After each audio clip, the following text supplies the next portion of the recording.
পাক জঙ্গি সন্দেহে ধৃত রানা রৌফকে জিজ্ঞাসাবাদ করছেন এনআইএর আধিকারিকরা। একাধিক প্রশ্নের উত্তর তার কাছ থেকে জিজ্ঞাসাবাদের মাধ্যমে জানতে চাইবেন তদন্তকারী আধিকারিকরা। এর আগে আপনারা জানেন হাবড়া থেকে এই রানা রৌফকে গ্রেপ্তার করা হয়েছিল। আমাদের প্রতিনিধি আবিদ দত্ত এই মুহূর্তে টেলিফোনে আমাদের সঙ্গে রয়েছেন। রাবিদ, জিজ্ঞাসাবাদ চলছে, এনআইএর আধিকারিকরা জিজ্ঞাসাবাদ করছেন, এখনো পর্যন্ত কি খবর?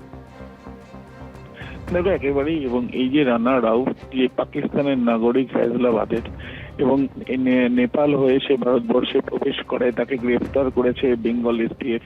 হেফাজতে থাকাকালীন তাকে যেমন বেঙ্গল এসটিএফ এর তরফ থেকে বিভিন্ন তথ্য প্রমাণ সংগ্রহের প্রক্রিয়া চালানো হচ্ছে, তার সাথে সাথে কাছে জেরা চলছে। অন্যদিকে এসটিএফ এর আধিকারিকদের সাথে কথা বলে যেটা জানা যাচ্ছে যে এনআইএ এর আধিকারিকরাও তারাও কিন্তু জিজ্ঞাসাবাদ করছেন। এবং এই যে জিজ্ঞাসাবাদ প্রক্রিয়া চালানো হচ্ছে তার মূলত দুটো কারণ।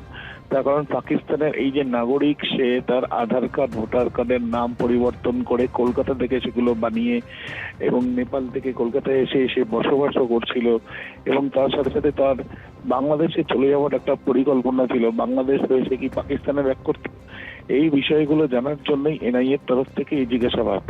এনআইএর তরফ থেকে জিজ্ঞাসাবাদের আরো একটা কারণ আছে, তার কারণ প্রাথমিকভাবে বেঙ্গল এসটিএফ জিজ্ঞাসাবাদ এবং তথ্য প্রমাণ সংগ্রহ করে যেটা জানতে পেরেছে যে আইএসআই এর বেশ কয়েকজন অপারেটিভসের সঙ্গে এই রানা রাউফের যোগ রয়েছে।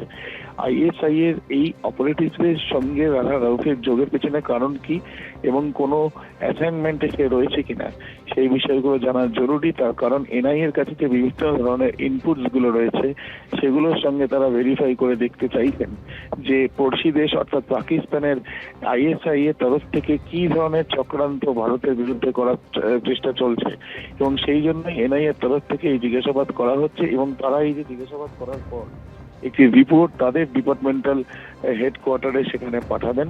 হেডকোয়ার্টারে পাঠানোর পরে পরবর্তীকালে যদি ইউএপিএ দ্বারা এই মামলাতে যুক্ত হয়, যেটা সম্ভাবনাই বেশি, সেই ক্ষেত্রে আদালতে কিন্তু আবেদন করে তারা এই মামলা নিয়েও নিতে পারেন, এমনটাই সূত্র মারফত জানা যাচ্ছে। ধন্যবাদ আবিদ।